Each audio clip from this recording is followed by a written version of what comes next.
Black revolutionaries, distillery owners, Italian fashion retailers, and Motown Grammy winners all share their best stories never before told in any other media outlets on Detroit is Different. Visit DetroitisDifferent.com or download the Detroit is Different app on Apple's App Store or Google's Play Store. We are back in the Detroit is Different studios once again. It is May 31st, 2018.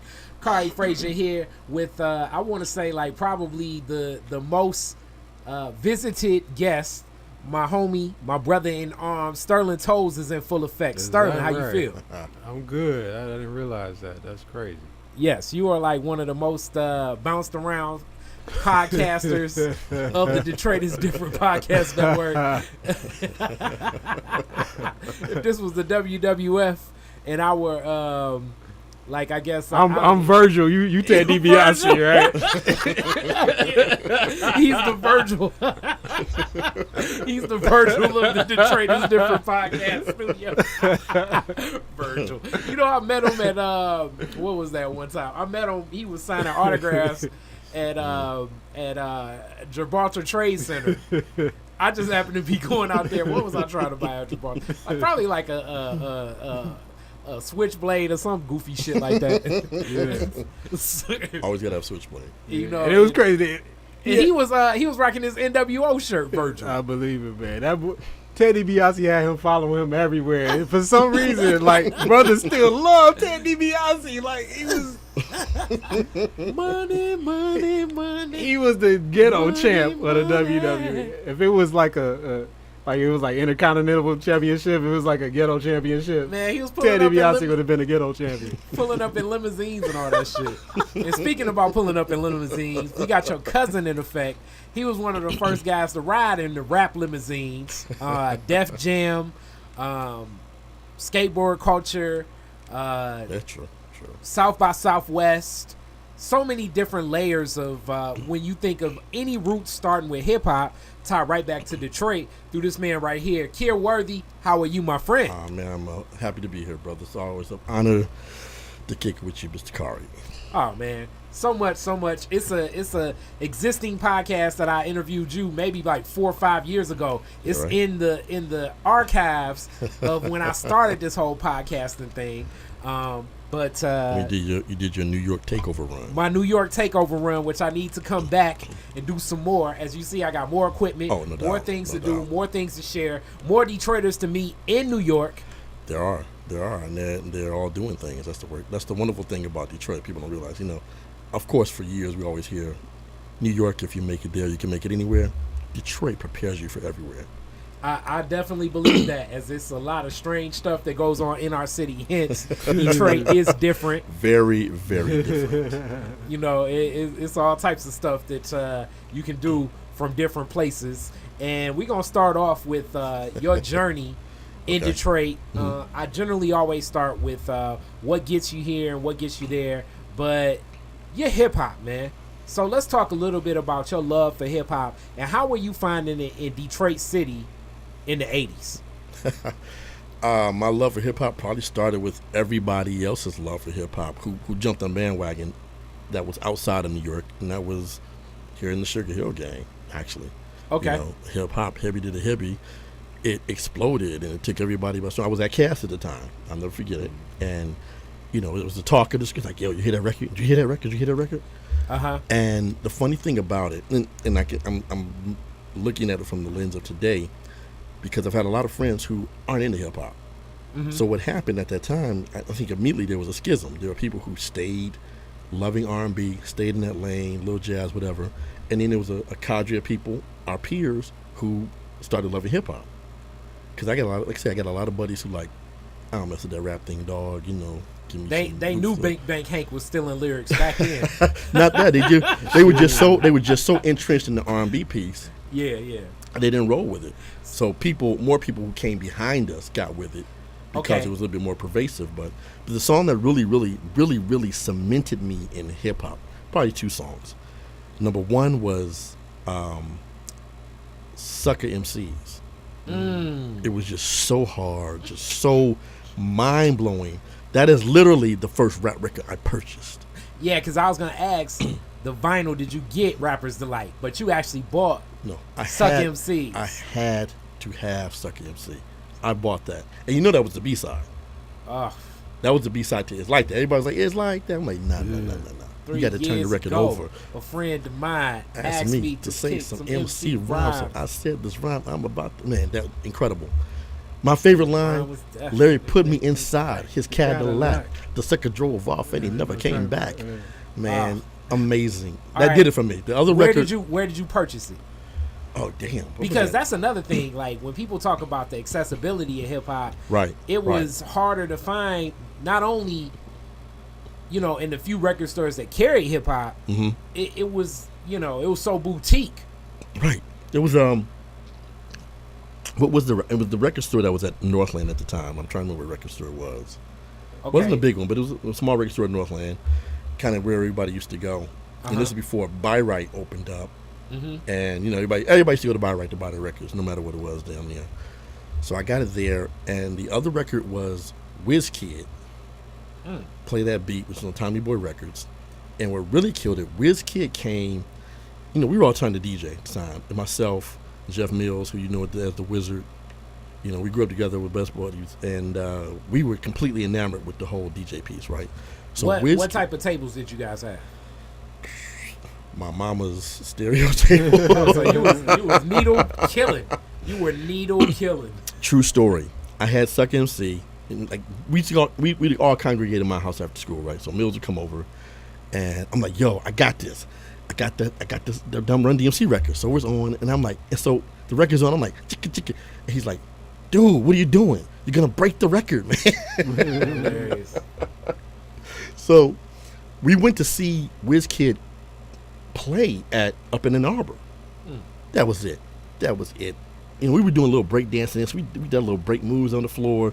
We were like, oh my God, a real New York DJ doing a real set, playing crazy hip hop records. We were finished. What was the crowd like then? Because this is a dawn of hip hop. Yeah. At the time in Ann Arbor, a college town. Like, so what was the crowd like? Was it older people, younger people, nothing but white people? Y'all? You know what? Like, what was happening? It was really probably could be a hip hop show today. Exactly. It was full circle. It was collegiate white kids. It's full circles, like boom, boom, boom. It was like y'all breaking and popping and locking and they hacky sacking. Yeah, basically. Or just standing there and all. They were like, oh, we're not moving. So we did that. I mean, there was a few black folks there. There was black kids who were on campus. They were there. Some other kids maybe came up from the D, and you know, some black kids around Ann Arbor. But that was it. It was predominantly white kids from U of M. Okay. All right. So from that show, where were you going at that point? You were just going to Buy Right, and then what else were you going on to just learn the technique of it? And you came on with loving Run DMC to this day. I think that as legends, what they said on the stage as far as performance, cadence, breath control, they still stand, not in an era where you're like, well, you know, at the time it was good. Like, I look at Curtis Blow like, okay, for the time Curtis Blow delivered well, but his music does not transcend. Not all the way, no. And it was still a little, you know, that. Yeah. Run DMC represented a huge evolution from the genesis of this thing to where it is now. They made that leap. You know, they made that quantum leap to flows, cadences, subject matter.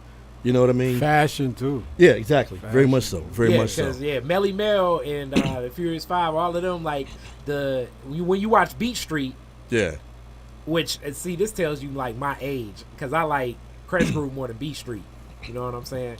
But any like original hip hop is like, Crush Groove is horrible compared to Beat Street. But the gear that Bambaataa and all of them. Now you mean as a film? You mean as a film or as okay? Film. Yeah, so like Bambaataa and Grandmaster Flash and the Furious 5 is definitely rocking some village people looking. Exactly. If you squint, they could be the village people. That was the thing. Theatrics. Cowboy was really good. It's like a cowboy. Is that the village people? Right. Remember those guys. All that stuff came out. You know, post rock and roll, post glam rock, post disco. Right. So they had those elements. Though but you got to give them credit because they tried to have showmanship, and that's where it really came from. Which cats lost. They, people got people. We can argue because bereft of showmanship. You obviously have not seen my man Future. No, Future, I think give a solid show, but we can talk. Think so? It's different arguments that people would say, but we'll get into those layers of the discussion later on. Definitely. So they came with that, but Run DMC, if you want to think about modern hip hop, it kind of starts with them, the sound of it. Now, to his defense, Melly's still hard. I can't front on Melly. Melly has some stuff with him. If nothing but subject matter and the way he put it together, he and Kaz, they had that thing still.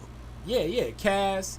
I think Grandmaster Kaz is still to this day one of the best lyricists. And that's why every time I listen to Rapper's Delight, I'm listening, thinking to myself like, damn, man. This is crazy. Right. Yeah. Don't forget Modito too. Oh, no doubt about it. No doubt about it. Mo D, Kaz, and Mel were like those. They were the pre-lyricists. Right. Lyricists. And you can't believe they got Milli Vanilli, right? Right. Man, complete. I mean, he even spelled his name out on the damn record. You know what I'm saying? I mean, it's like damn, you don't want to say the BANK. I mean, that's when you just took it. Yeah, verbatim, So in this journey, you're in love with hip hop. Yes, definitely. Definitely DJing. You go to Texas University. Hot as all get up in the 80s. Yeah. There are two seasons in Texas, hot and hell. Hilarious. That's it. Hilarious. That's real. You're down there. You still are loving hip hop. Yeah. I know the story, so I want you to tell a little bit of the story about how did you continue to feed your addiction for this hip hop. Now here's what's funny. Ironically, rap music, and I do like to make the distinction between rap and hip hop because we've gotten caught in this whole relabeling thing, and rap is the element of hip hop that we all have gravitated to, listen to. That is what we're hearing on a daily basis. Hip hop, of course, is the umbrella for all the other activities, which we in many ways have given up. Graffiti, breakdancing, beatboxing, DJing, the like. So we've allowed other people to kind of start dictating what our terminology is and so forth. But I fell in love with rap music. Period. And rap is what led me. Rap in the hip hop genre is what led me, ironically, to doing this. Growing up in Detroit, you still love your dance music. I still love it to this day. House head, techno, blah blah blah. Right. So myself and Jeff Mills were kind of breakdancing at the time and DJing. I had an idea of doing a show a little tour that we could take around the state, hopefully even the region, with dancers, breakdancers, us DJing, some rappers, boom, right? Pre-Fresh Fest, basically what it was. And so we started putting it together. We had a group of dancers we had found. Matter of fact, one of them rocked with your boy Halim Rasul for quite a while, called him Spanky. Word. Yeah, Spanky's nice. Spanky was always nice. The most back-spinningest fool I ever saw. He was incredible. So we found them, and we started trying to put the show together. So we're over to Goodwill, over on 4th Street, digging for records, right? Come back with a bunch of records, and there was this one. It's very weird. I guess is, and I've always been kind of intuitive and tried to follow that. One record on Megatone that just kept calling me. It's a blue record, and in the Megatone case. And I'm like, Megatone is so far from rap music, it's not even funny. Their two biggest acts were Sylvester and the Weather Girls.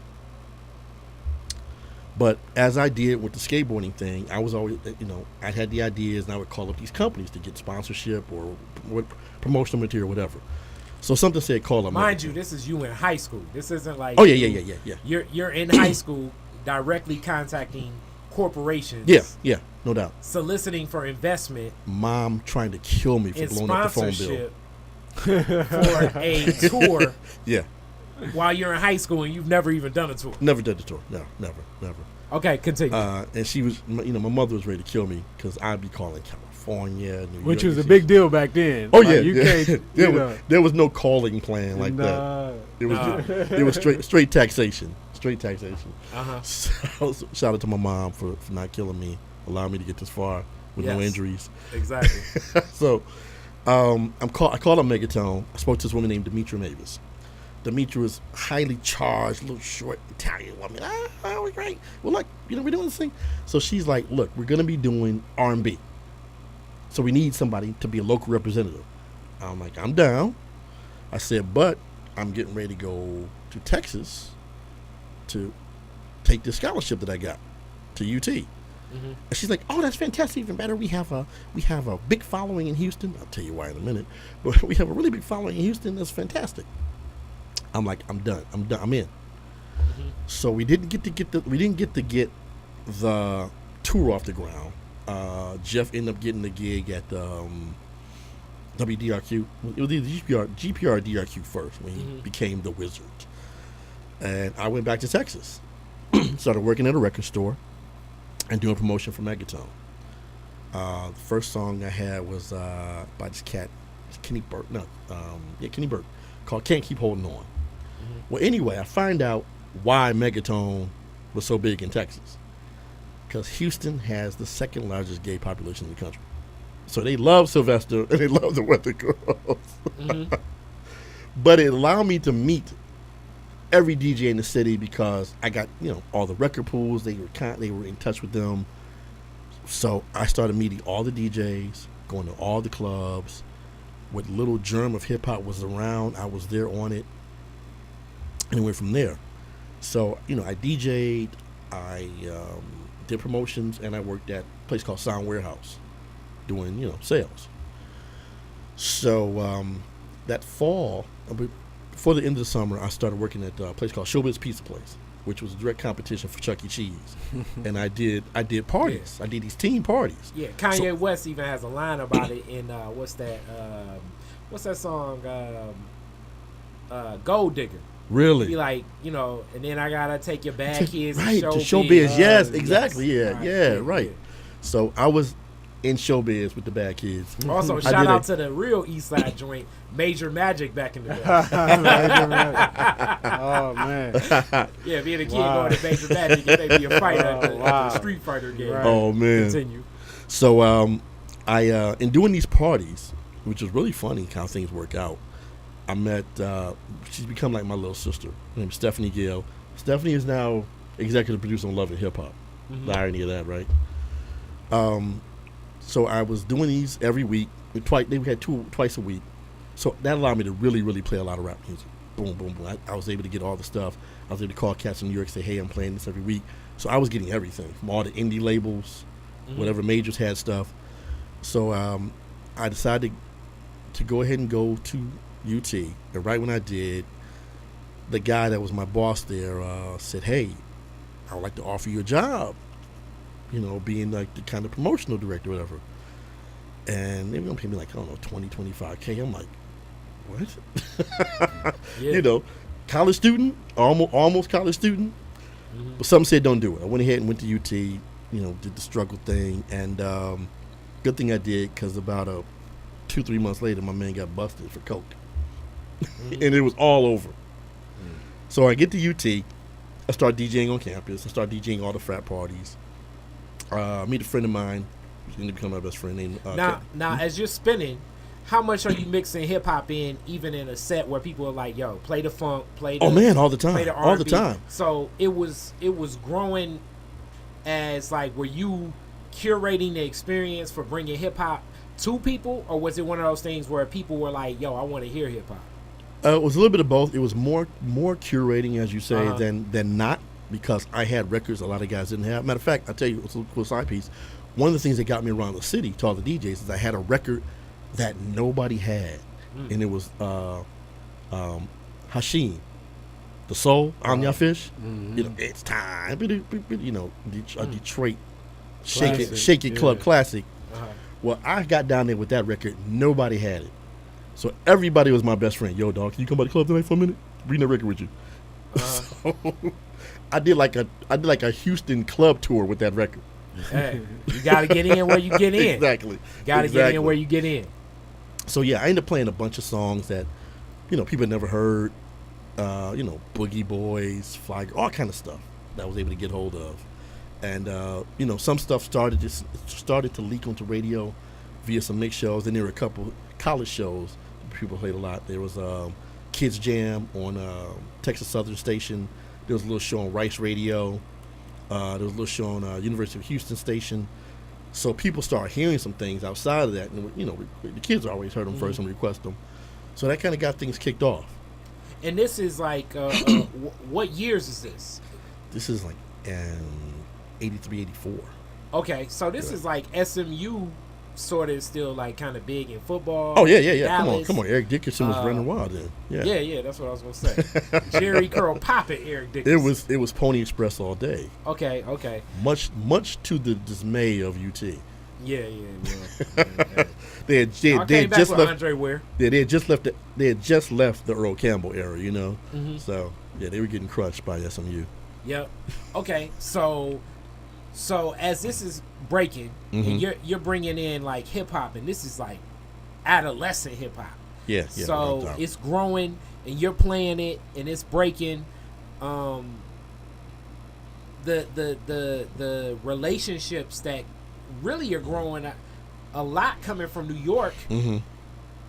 A lot of New York executives are relying on you to help break their records in the South now. Almost. That we're jumping ahead just a little bit. That hadn't happened just yet. I was helping out, because cats still didn't really get Texas. A lot of cats didn't know about Texas, and you call up, they're like, Texas, rap music in Texas ain't nothing down there but steers and queers. I was like, no, you got an audience down here that is very viable, right? So after my first and second semester at UT, I said, I remember a boy, and I was like, look, the Megatone situation ended. They dissolved their little R&B experiment or whatever, and Demetria was going, she's like, hey, it's over, I'm sorry, I'll put you in touch with what I can. So I got the idea. I said, you know what, I got all these dope records, nobody's getting them. I said, dude, we could do promotion for these records and be like the satellite office for all these companies that can't afford a satellite office. He was like, nah, I don't know, man, I don't think it's gonna work. I'm like, we can do this. No money down, do this, right? Mm-hmm. So this is going into the summer after my freshman year. Run DMC came to town. Back to Run DMC again. They were, I guess, I never thought about it, I guess, but they've been kind of like a talisman in my career. So Run DMC was coming to Austin for the first show ever in Austin, right? So I call up my man's cat, Manny Bello, who was head of promotions at Profile. I was like, hey, Manny, Run DMC is going to be here tonight. I want to go to the show. Can you help me out? He's like, all right, stick around. I'll call you back about an hour. Now, mind you, no cell phones then, so you had to be by the phone or have a good answer machine. Mm-hmm. So, TikTok, you're pacing, sweating, hand wringing, calls back. He's like, okay, they're at the, Super 8 Motel or whatever. He goes, and the road manager, call him up. His name is Andre Harrell. Man, that's... One second. I'm not tripping off the Andre Harrell. I'm tripping off that A at the Super 8. God damn. Oh, yeah. Hip hop has come a long way. Yeah. Oh, yeah. What did Drake say? I can't even stay at the W. It has come a long way. It was rinky dink for real. It was like, But think about it. It was almost some Star Time stuff because you were out of town and at a hotel. Uh-huh. So call up Jay. We're like, okay, we're going to be, tell us where to be, what to do. They played a spot called Liberty Lunch, which is legendary in Austin.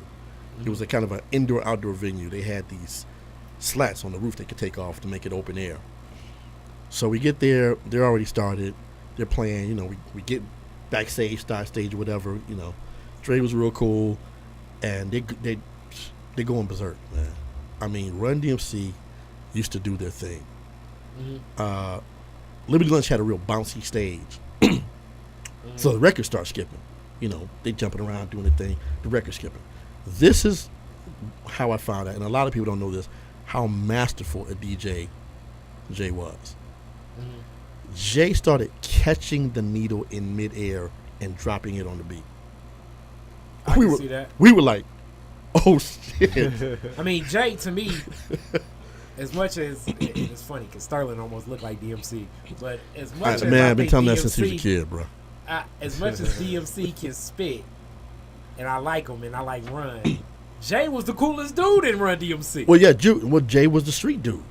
He was the Queen street dude in Run DMC. He was the hood liaison for real, for Run DMC. Not that they didn't have any street cred, but he was that dude. You know, they were going to school, they were good guys. And Jay, like the in-group A&R, right? Yeah. Jay was. He curated what they would cut. He made the taste and the sensibilities. Jay was the hood knucker, for real. So, but he was also an incredibly masterful performance DJ, man. Mm-hmm. I was like, rest in peace, Jay, man. Yeah, no doubt. So they killed the show, annihilated. They're ready to go, right? They're waiting for the promoter, for the ride, whatever. Drake, and they complain like, yo, dog, when we gonna get out of here? They like, Dre, what's up, man? Drake's like, yo, y'all got a car? We like, yeah. Andre Harrell, Run DMC, Jam Master Jay, pile into my boy's K car, and we were out. Hilarious. That's classic. That is how the company began. We get them to the hotel. We get them back to Super 8, and Dre's like, so y'all gonna be in Houston tomorrow because they're playing the Dome, Astrodome for the Fresh Fest tour. We look at each other. We're like, yeah, we gonna be there. I mean, y'all gonna be there. I guess we shall be there too. We will be there. And the minute they left, we got in the car. We're like, ah! And my man's like, guess what? He's like, I'm in. We can do this promotion thing. It's on. I bet he was. and it's been on ever since. And my boy I'm talking about, his name is Ward White. Ward is actually now and has been for her whole career Erykah Badu's attorney and runs her management team. So yeah. Okay, now, and Badu, Texas vibe, that makes sense from Dallas.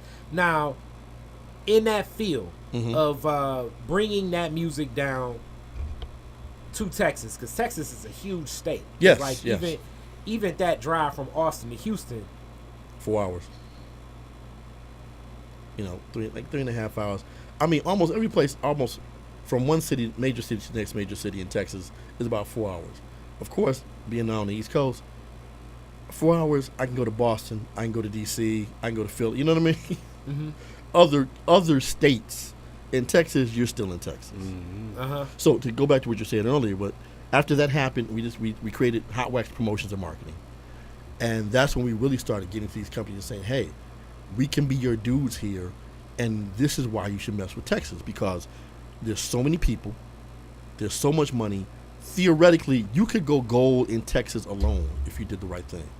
You know what I mean? And they were like, really? We had no idea. And they started to see things happen. We made alliances with the major distributors there. Big State and Jim were the two biggest ones, and we had relationships with them. And it started happening from there. Sterling? Yeah. I don't know what questions you got. But step in, Sterling. I'll start off by saying, too, so I remember when this was happening. I remember coming to his place because we went one time, because we used to go to Houston every summer to stay with our aunt. So for those who don't know, me and this guy are first cousins.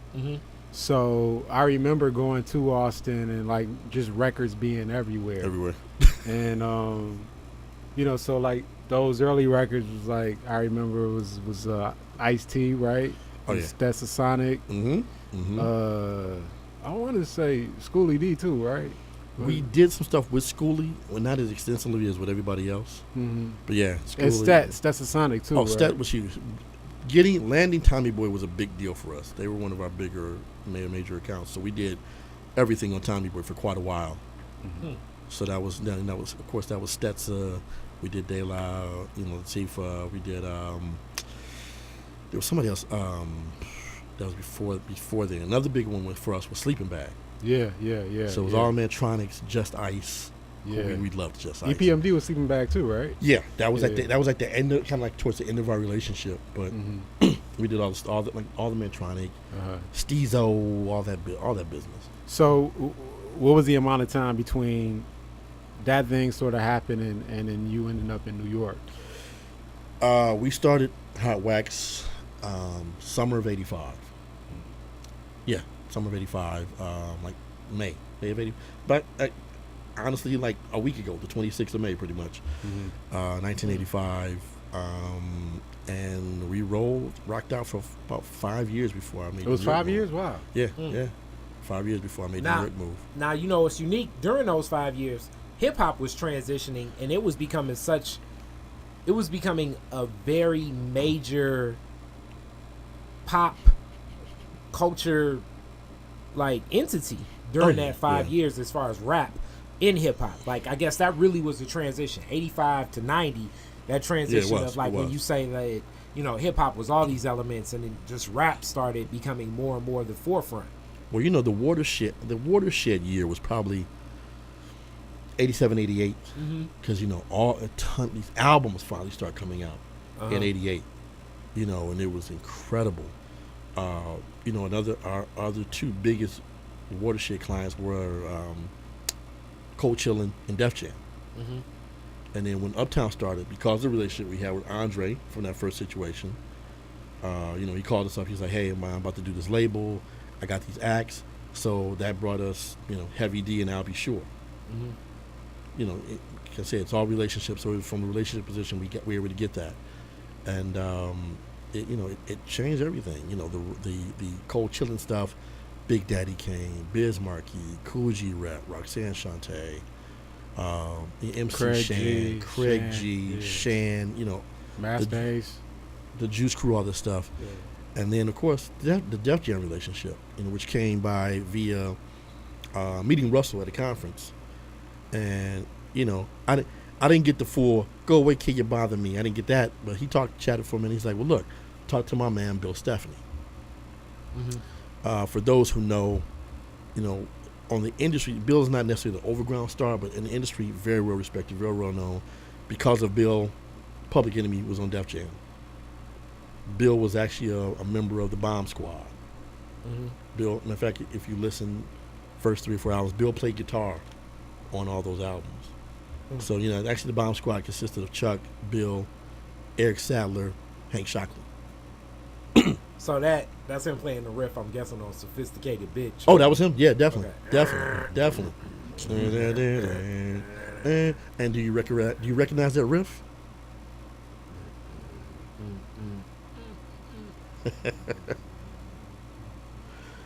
Isn't that's damn, Come on. That's is that Run DMC's damn. It's gonna kill you when I tell you. What is it? It is Heatwave Groove Line. Damn. Dun, dun, dun, dun, dun, dun, dun. Yeah, it is. Yeah. Wow. I watched Aeon Sung. It's like my man, the lead singer from Heatwave, when he was like dancing around in the groove line. I was like, damn, boy, that's some major funk right there. That's that. Yeah. Velvet painted artwork. Yeah. He was a hell of a funk singer. Right there. He was a hell of a singer. Yeah. So Bill was my liaison, and that's how we started doing promotion for them. We did independent work for them, and so that led. They got us Slick Rick, LL, PE, everything they put out for 5 years. So until what happened in '89, they put together their first national staff, and they hired me to be their Southwest to Midwest regional. So I was actually the first Def Jam regional in Detroit ever.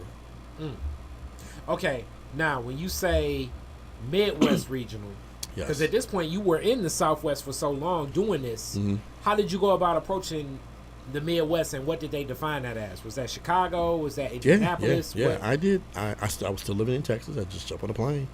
I did Michigan. I didn't do Ohio. I did Michigan, Illinois, Minnesota,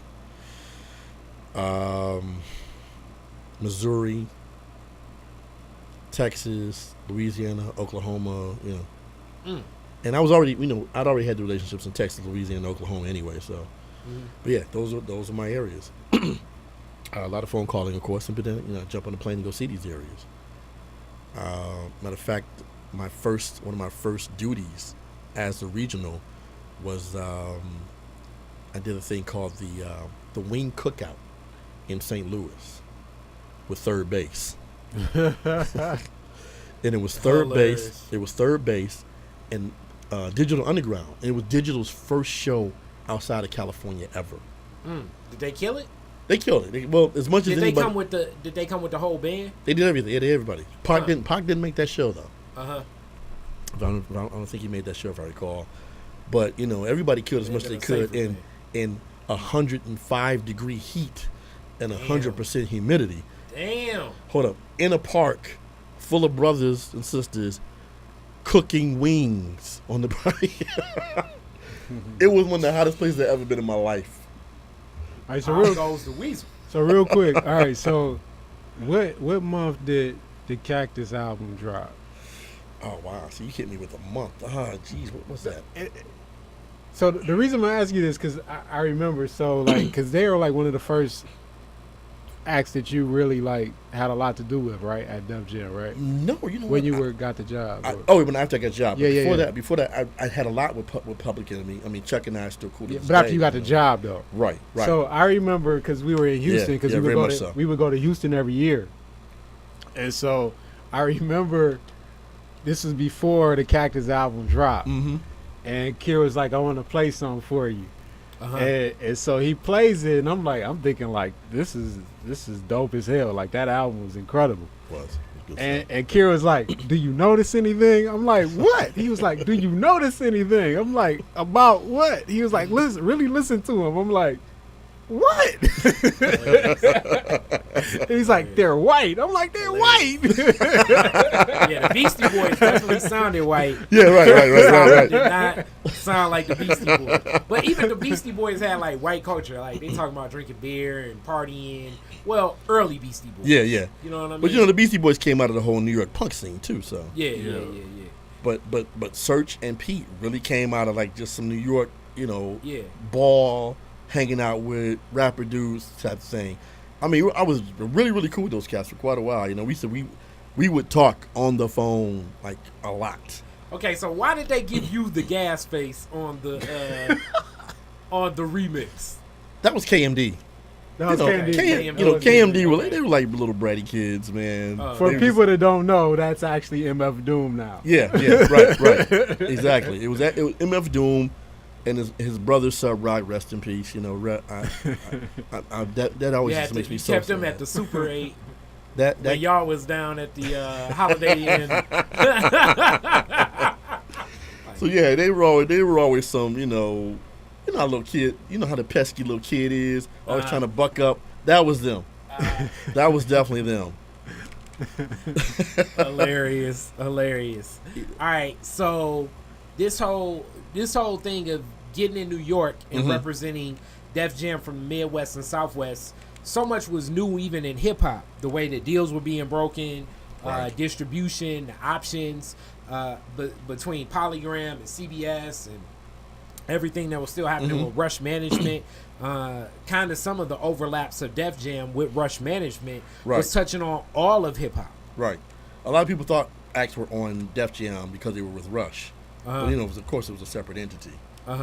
Though, Russell owned Rush, et cetera, et cetera.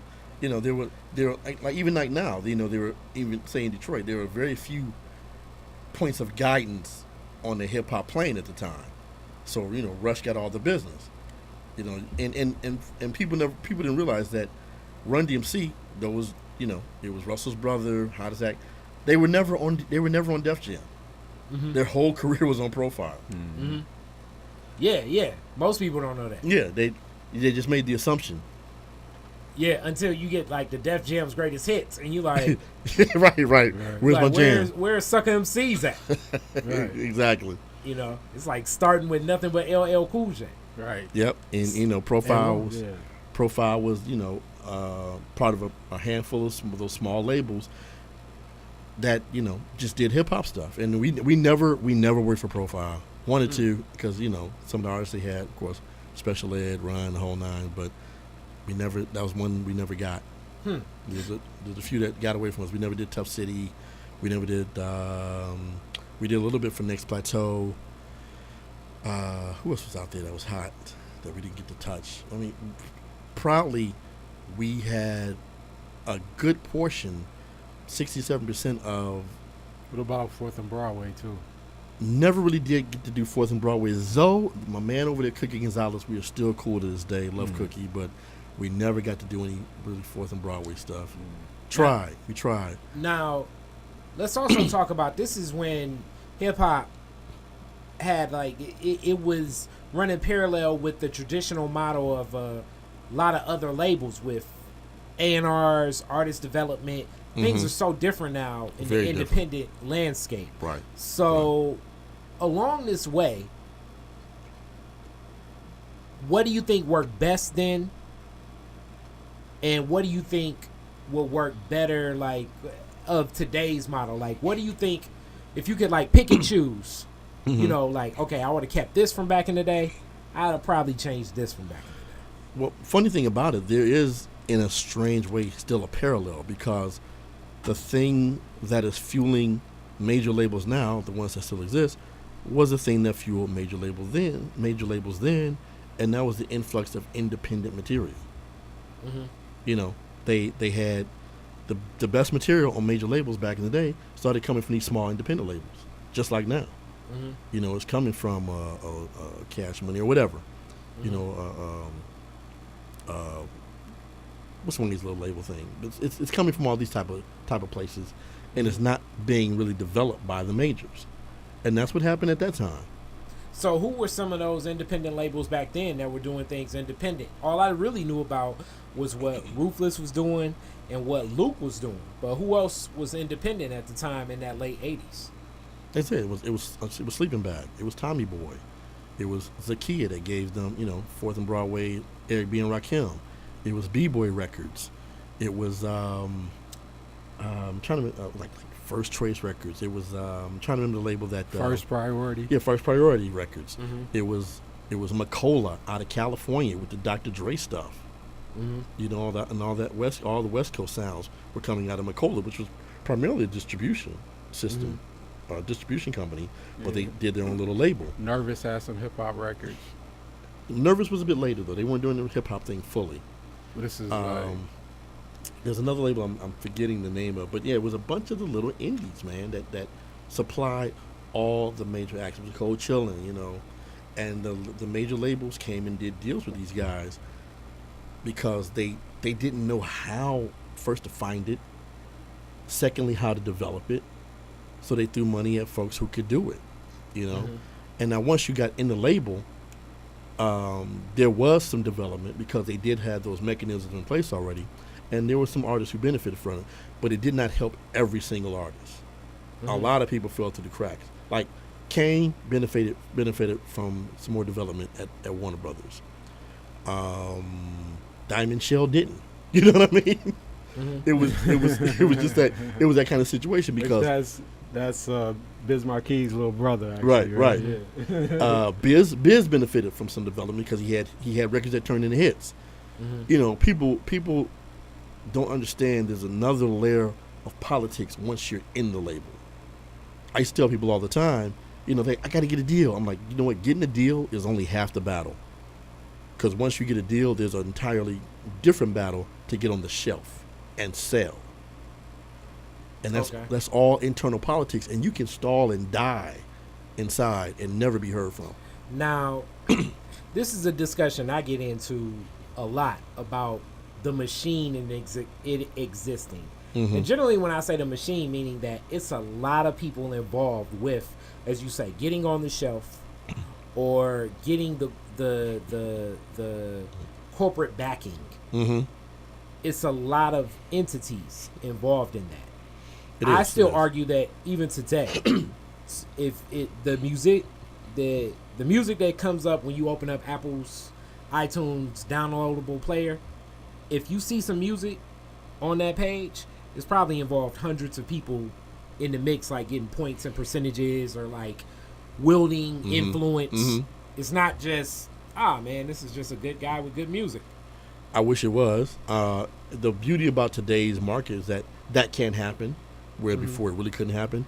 You can have a good guy with good music who gets it out there, and people buy it from their site, or they buy it from Bandcamp or whatever else, and you still kind of avoid the politics as heavily as it may be for an overground artist, an iTunes situation. But the politics are there. It takes some navigation.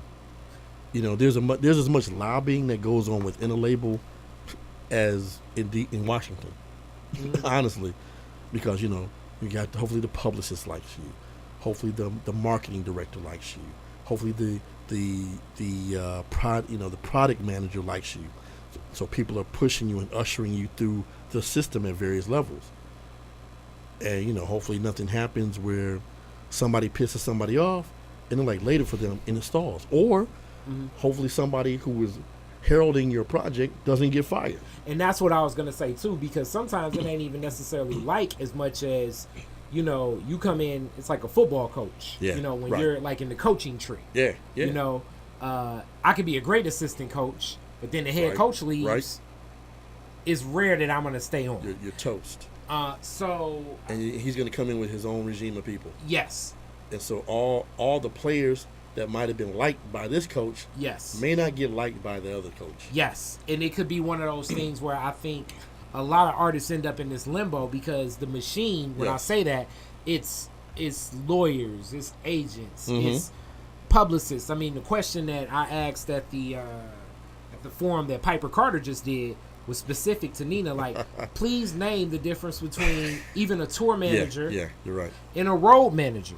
And if these people have relationships, especially someone such as yourself, like when you were young and you were talented, because you were young and you were talented, you were always getting approached and poached to possibly switch teams where some people you may have been able to bring with you, some people you may not have been able to bring with you. Right, exactly.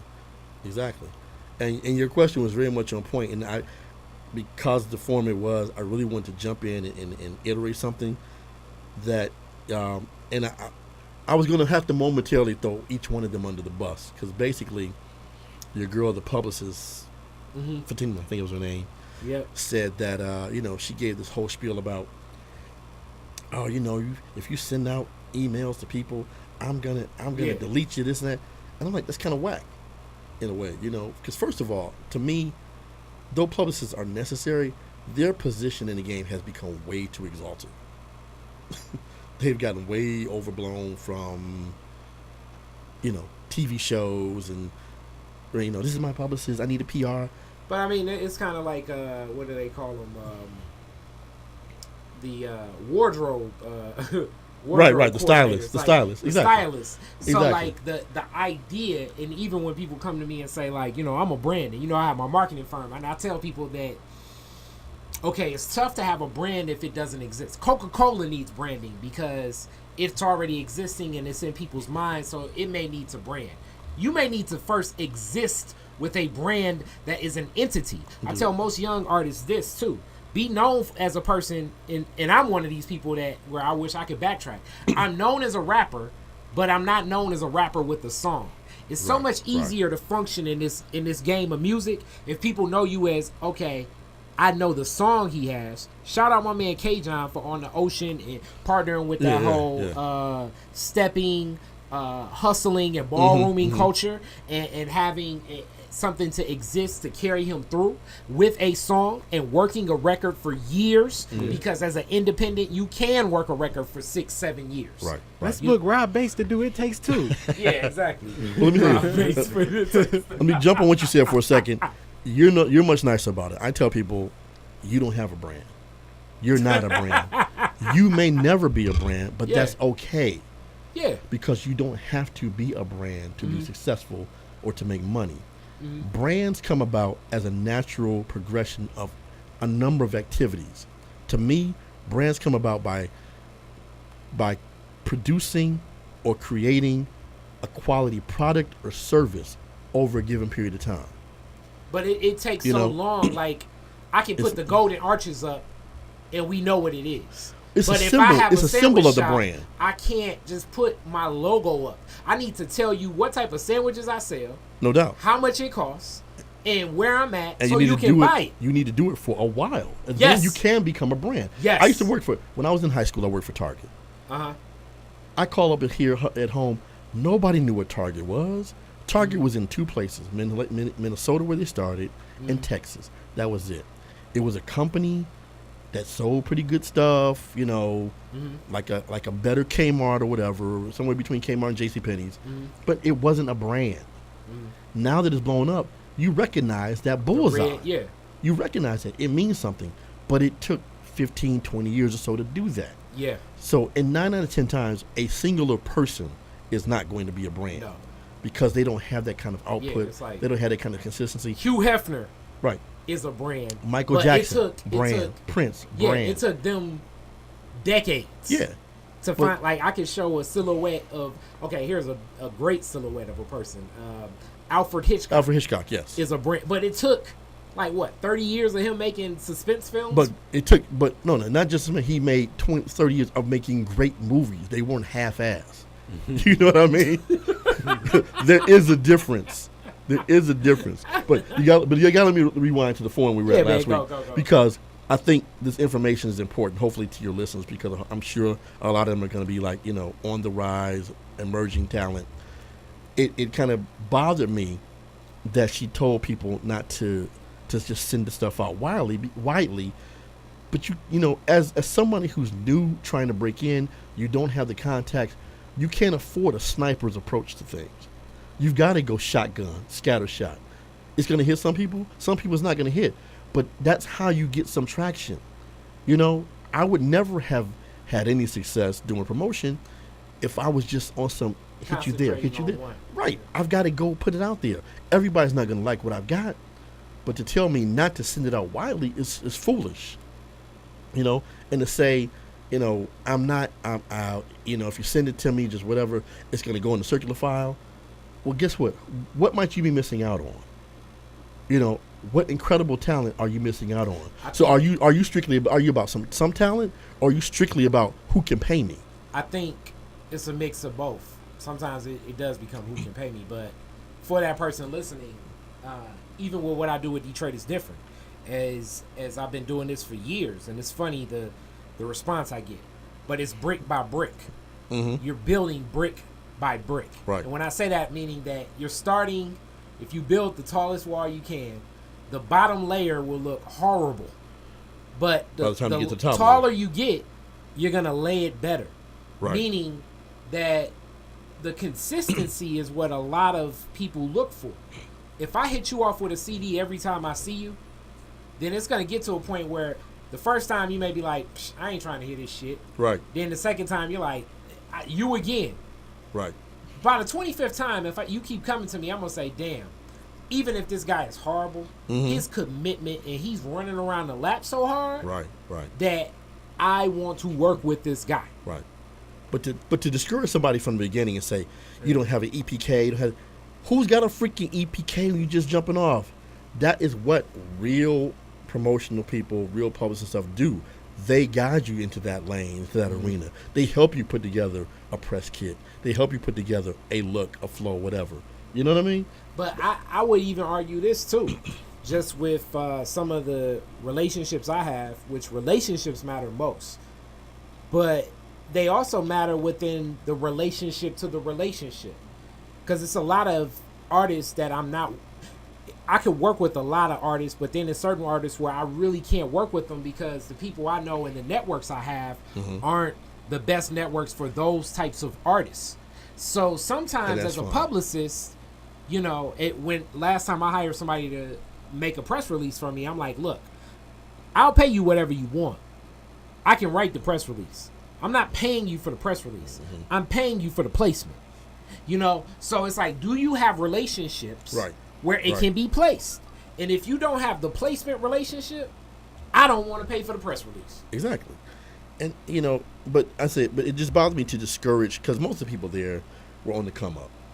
Oh, most definitely. Don't discourage the people from like, hey, oh man, I can't do this, I don't have this, I don't have that, or whatever. That's not what it's about. You know what I mean? Mm-hmm. You got to say, hey, you got to get out there. Everybody talks about grinding. That's grinding. getting out there and being somebody's face, getting out there, of course these days you have the digital age so you can send stuff via email or whatever. That's grinding, but to say don't do it because I'm going to blow you off and it's going to be meaningless and insignificant to me was bothersome.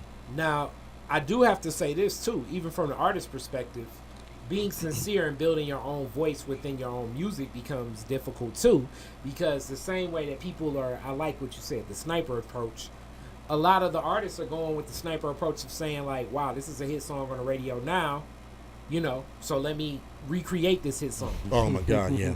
So like, I would say to the artist the same thing. Do what you do creatively. Right. Don't, Right. and the most frustrating thing, most times I sit down and I talk to artists. I was talking to, as funny as it was, the ice cream shop on Woodward and 7 Mile. Okay. It used to be a McDonald's. And the girl walked in and they were just so funny. I was like, man, I'll pay for your ice cream. And she was like, thank you. I'll be rapping it, And I was like, what's your music about? She's like, well, I rap about whatever just because. And I'm like, what is your music about? But and I'm like, what is your music about? Well, I think I got to talk about like money, and then I got to talk about, I want to be like the female version of Drake. And I'm like, what is your music about? Right. And I feel like the young guys now that have figured that out, they win. You know what I'm saying? Like if you look at, I feel like Wiz Khalifa is a great example. You talk about branding, right? Mm-hmm. Like you think of something very specific when you think about weed. You think about just chilling, just having a good time, like hitting the beach or whatever. You think of currency. I think of Amber Rose. She became part of it. Yeah, I mean, you think about currency. You think about chicks, sneakers, and cars, and lowriders. I think so. Right. Right? And you can't name 5 of them songs, but they create an aesthetic that they have like devout fans that love whatever the hell Cypress they do. Hill, and I really only like Cypress their Hill's first album. Yeah. Okay. But they have a brand into like that, like weed, lowriders, right, gang culture, right, tattoos. Yeah, that was them. That's what sold the Chronic. It was like here's a piece of California lifestyle for you kid in Wichita. Completely. Yeah, and really, you can hear this movie daily. Right. Yeah, exactly. Because the Chronic definitely doesn't feel like what Andre Young's life is, but it seemed like the culmination of what the Dog Pound and Andre Young together could do. Right. Mm-hmm. Right. And DOC in the mix too. Like it felt experiential. Another unsung Texas cat, DOC. Yeah. Oh man, DOC. We always debate like if it wasn't for that car crash, there'd be no Snoop. There would be no Snoop. Changed bottom line, the course of hip hop. It did. Because if he would have been the lead artist on Death Row, and here's another thing that a lot of people don't know: his first album, he didn't even curse. But here's the thing: he would not have been the lead artist on Death Row. He was on Atlantic already, and that's the time I got to New York. There was a full-blown plan for DOC. They were devastated when they had the guy that was doing what I was doing. He came on to do after I did Electra. He was simultaneously named Daryl Musgrove. Daryl passed, unfortunately, but Daryl and the rest of the crew was devastated when the accident happened because they were prepared to take this kid someplace else, So there may not have been a Death Row. There definitely would not have been a Snoop, and on and on and on. It'd have been like Counter Earth. Yeah, I think that moment in hip hop, it's a couple moments in hip hop that just changed the course of hip hop history. That's definitely one of them. Even more so than the murder of Tupac and Biggie. Yes, and subtly so, because people don't think about it because, you know what I mean? They didn't really examine where it was going, but DOC at the time was huge and hadn't become as huge as he was going to become just from that first album. It's massive if you think about it. Yeah. So I know we're coming to a close, man, and like most times I can talk to you for hours, Keir. You drop a lot of science my own, like we even bicker about like where I should be going with my career and everything. I'm so focused into like marketing and my own like Right. just running that full lap with Well, music. I respect the enterprise. I respect the hustle, whichever way it goes for you. You're a talented, intelligent cat. Whatever's gonna happen is gonna work out. But we gotta talk about Detroit some while I'm here. Let's talk a little bit about that. Detroit is different for a reason. What are you doing now in your journey in Detroit before internationally traveling, God knows where, doing music and business and meeting with people that, were at the royal wedding 2 weeks ago? I wasn't invited, unfortunately. Probably you probably knew like one, you're like one Kevin Bacon away from design and dress or something. Like, yeah, that's my homeboy back in the day. That's my man. We used to have milkshakes together. Yeah, exactly. So, what's happening with you in Detroit? I've been gone for years. I've been in New York for quite a while. And over the years, I've come back and forth to Detroit and have always wanted to really connect and do something with some talent here. But there was always like a weird resistance, It's almost like when you got with a cat and like, hey, we can do this. All of a sudden, they thought they hit lotto, and I'm supposed to just cash out on them. Like, yo, that's not how it works. That is the artist mentality. just as an artist, that's exactly what you think. Just as an example, I'm gonna give you one quick story. There's a brother here, prominent producer. After trying to set I already feel like I know him. Yeah, you probably do. Probably after setting up various meetings, of which he had to change the meeting to accommodate him. I'm like, dude, I'll do it anyway. Though it shouldn't work that way, I'm gonna come to where you are. So we talk. He had a project that he just put out, right? Packaged project. So I'm like, what do you want to do? Who do you want to work with, right? First name comes out of his mouth. He said Roy Ayers. I'm like, Uncle Roy? That's my man, right? I mean, for real. I call him Uncle Roy. So I call Roy up. I tell him about the kid. I'm like, this, that, and the third. He's like, all right, send me something. I might like it. We could possibly do something. Get back to him. And he actually hems and haws about giving me the packaged CD. Well, I can burn you one. I'm like, dude, this is Roy Ayers. You can't unask a CD for the guy you say you want to work with the most. I definitely feel like I know who this is now. That summed it up. But that kind of foolishness has been the Detroit way for way too long. So now 2018, gentrification is sweeping the country. I watched it happen in Austin, happen in Brooklyn, happen in Harlem. It's going down here. Everybody's in a panic. Now it's just like, what can we do? What can we do? We got to work together, which is always the mantra, always a chant when I come. We got to work together, but cats never do.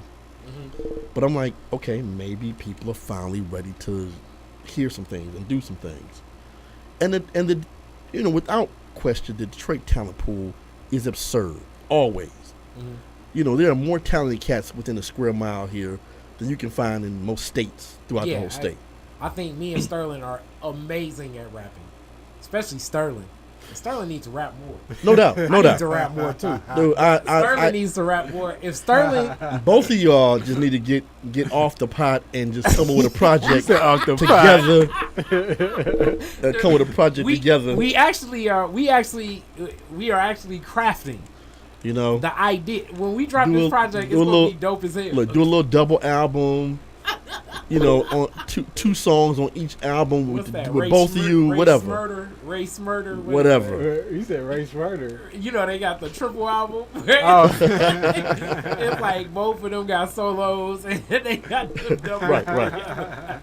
So that's what happened. But anyway, so I'm like, look, maybe something can happen. Let's go around. So I hadn't been back home in like about 2 years. So I had to come see my mom, of course. But I'm like, you know what? I want to be entrenched in the crib and not miss out like I did in Austin or missed out in Brooklyn, whatever. Because I live there. Those aren't my places. If I miss out connecting here, I'm going to be mad because it's the hometown. You know what I mean? So, I've seen a lot of stuff happening. There have been a couple of really cool meetings and so forth. But what I see is still missing is the infrastructure. You know, there are no labels here, even though there are not a lot of labels. Period.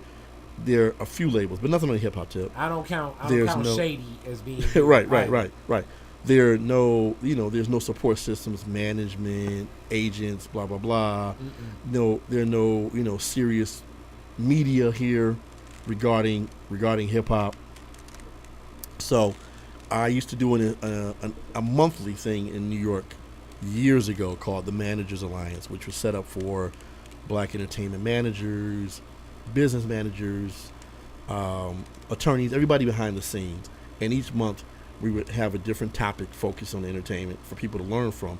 And we would bring in people who were best in the field, black, white, whatever, but we had them on the dais to have really clear and open discussion about what was current, best practices, the whole nine. It was fantastic. And we used to do it at the Recording Academy offices. So like I said, it's been years since we've done it, and people have brought it up over a period of time, like, hey, you should bring it back, you should do it again.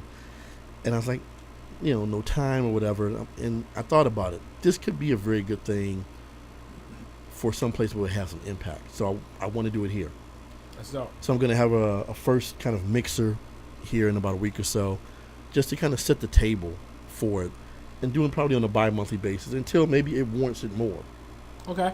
But, I think the biggest thing that we're lacking, is the information for the people who want to or have the ability to create the infrastructure.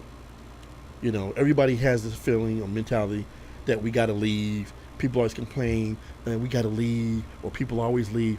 Well, that doesn't have to happen. People can stay. Especially in the internet age. Exactly. Right. Exactly. And that's funny. I've gotten this conversation earlier today. One of the biggest issues I have with Motown Records, right?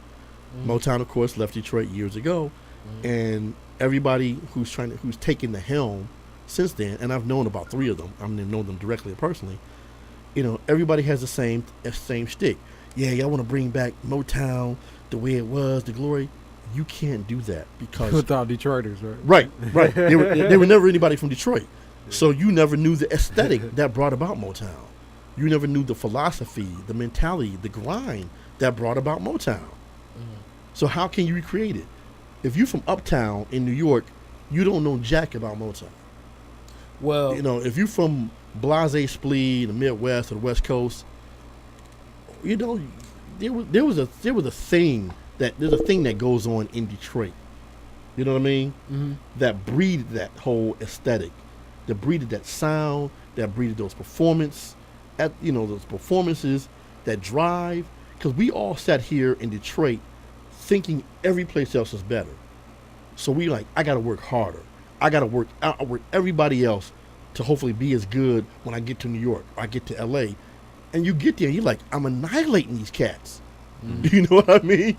It's like every superstar basketball player from a little town. Right. And that's why every band touring the country, black, white, or otherwise, typically has somebody from Detroit in the band, if not directing the band. Because these cats were here badass. They were playing in the basement. They were playing in the bedroom. They were playing in the garage. They were playing Battle of the Bands. They were up at Burt's. They was in the underground, whatever, and just trying to be the best. Killing the game. Yes, exactly. Well, we'll definitely let people know. If people want to get in contact with you, how do they reach out? You can reach me via Instagram. If you're an Instagram person, it's Rhythm Alchemy. It's at Rhythm Alchemy, RHYTHM. Alchemy is ALCHEMY. Or you can email me directly at Rhythm Alchemy, EXP, like experience, at Gmail. You can also, I'll throw this in also, I work with the Organization of Black Designers, which is the oldest, longest running black professional design organization out there. Been around over 20 years. Our website is www.obd.org. My email there is Keir, Keir, at obd.org. And we are involved in Detroit, very much so. We did our 2010 conference here in Detroit. But we are also design partners for the Detroit City of Design situation and the whole UNESCO design month that they have coming up in September. So, designers, artists, touch base, musical artists, managers, and so forth, touch base. And, let's see if we can try and put something together to really make a stake for Detroit, like Atlanta or Houston or Miami or Minneapolis, or wherever. Well, know this. Sterling's in the building.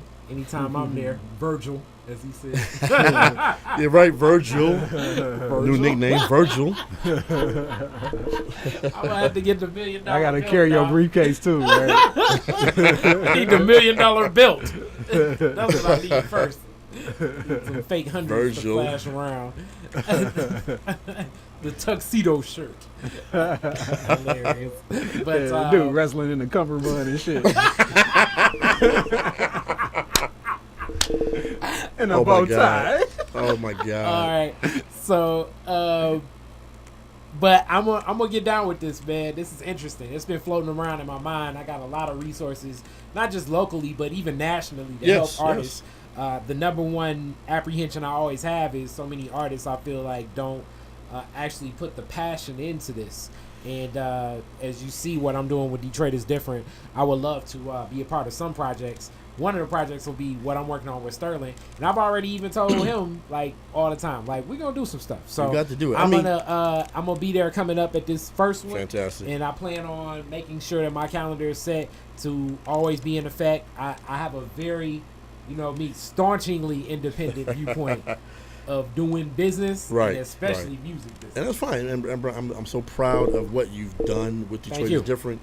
I mean, from the time you told me about it as an idea that you wanted to do to what you've achieved now here with the studio. I mean, bumping shit all the time. Yeah, all day. That's part of it. And to actually create this podcast and the ancillary things that you've done around it. Beside being much needed, man, to see your brother actually actualize an idea is a wonderful thing. Thank you. And we're gonna keep this in the mix. We gonna build off of this. No doubt. Keir, we definitely gonna get you back, and we can pick up with the 90s. Anytime, Yeah, man. your I'd be runs happy Into to the do it. 90s, that's great. and your runs with, we just stayed in the 80s. Yeah, that's true. We had to get to the part where Sterling flows into the mix in New York. Yeah. Which is other level. I'm still jealous that Sterling was at like one of Biggie's first shows. Yes. With With Pops Party and on stage, bullshit. you just talking about that. Yeah. That was a historical moment. It really was. Which sadly I didn't even necessarily consider at the time, and have forgotten in all the things. Sometimes when you've been fortunate, I've been fortunate to do quite a bit in my career and be in a number of different things. I had literally forgotten. I'm like, I was there, wasn't I? Still like, remember the night Tupac remember brought Sticky all on of stage for the Party and bullshit. I'm like, Yeah, Lord Finesse Oh, looking yeah. for Lords of the Underground. Yeah, with his boys all over the building. and I was actually managing Finesse at the time. It was like DMC in the crowd. Right? Chuck D's across the street in the ride. Chuck D's across the street in the ride. Yeah, we pull up and Finesse is in front of the door. And he was like, I got boys all around this motherfucker. The kid's like, chill. He's like, nah, man. Oh man, I was actually just watching In the World of just like old school. Oh man, we could get rap forever. We gonna get this thing going. I'm gonna get to New York relatively soon and take this whole setup there, and we gonna pick up with some more stuff because I haven't been to New York. I haven't been to New York in a minute. Yeah, true. And I breezed through as the project with Cortland, and we gotta catch up. Exactly. Thank you so much. Detroit is different. Yeah. Appreciate it.